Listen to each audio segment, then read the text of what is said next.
வடகொரியா தென்கொரியா இடையிலான மோதல் போக்கு காரணமாக கொரிய தீபகற்பத்தில் போர் பதற்றம் அதிகரித்துள்ள நிலையில் அமெரிக்கா புதிய ஒரு ஆயுதத்தை பரிசோதித்து பார்த்துள்ளது.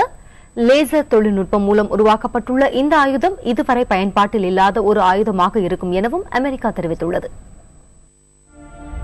இப்போது நீங்கள் பார்த்துக் கொண்டிருக்கும் இந்த விமானம் ஆளில்லா உளவு விமானம். இதுபோன்ற விமானங்களை தாக்குவதற்கு சிறிய ரக ஏவுகணை அல்லது ராக்கெட் குண்டுகள் போன்றவைதான் பயன்படுத்தப்படுகின்றன.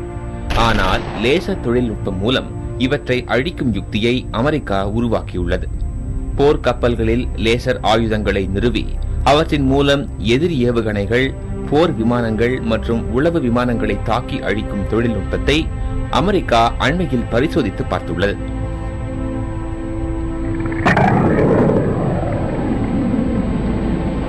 இந்த தொழில்நுட்பம் எப்படி செயல்படுகிறது என்பதை இனி பார்க்கலாம்.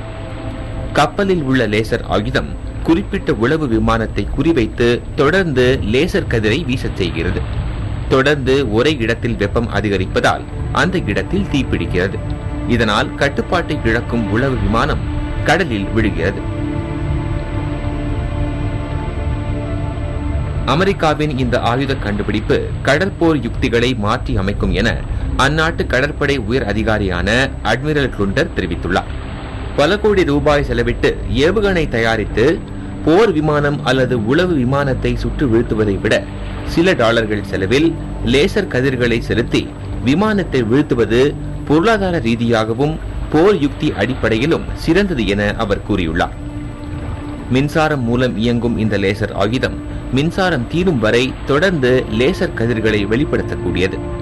ஏவுகணைகளை சுமந்து செல்வதை விட இவற்றை கப்பலில் வைத்துக் கொள்வது மிக பாதுகாப்பானது. இதுபோன்ற பல நன்மைகள் இருப்பதாக கூறப்பட்டாலும் பனிப்பொழிவு அதிகம் உள்ள காலகட்டம், மேகமூட்டம் உள்ள இடங்கள் மற்றும் மழை பொழிவின் போது இந்த லேசர் ஆயுதத்தை பயன்படுத்த முடியாது என்பது இந்த கருவிக்கு பின்னடைவாக கருதப்படுகிறது. தற்போது பரிசோதனை முறையில் சோதிக்கப்பட்ட இந்த லேசர் ஆயுதம் 2014ஆம் ஆண்டு அமெரிக்க கடற்படையில் பயன்பாட்டிற்கு வரும் என கூறப்படுகிறது.